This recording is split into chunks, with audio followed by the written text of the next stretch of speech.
What if one of the most important princesses is also the most ignored? When people talk about Disney princesses, they usually mention the same names: Elsa, Cinderella, Rapunzel.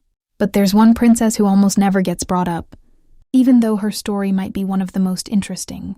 And the reason she's overlooked might actually say a lot. Kida isn't your typical princess. She's not waiting to be saved. She's not trying to fit into a system.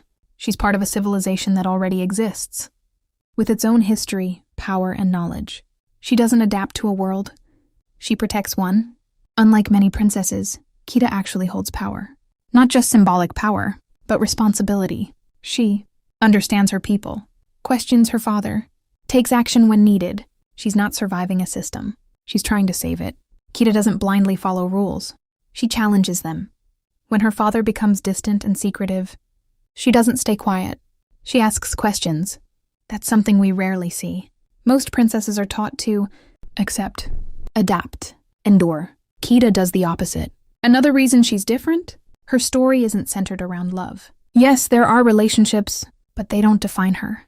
Her main focus is her people, her culture, her responsibility, and that makes her story feel different. So why doesn't anyone talk about her? Because her story doesn't fit the usual princess formula. It's not soft. It's not centered on transformation. It's not about becoming accepted. It's about leadership. And that makes it less familiar, but arguably more powerful. And maybe that's why she's forgotten. Because she doesn't represent the kind of story we're used to seeing. She doesn't adapt. She challenges. She doesn't wait. She acts. So maybe the least talked about princess is actually one of the most important ones. Not because she fits the idea of a princess, but because she doesn't. And once you notice her, you start questioning all the others.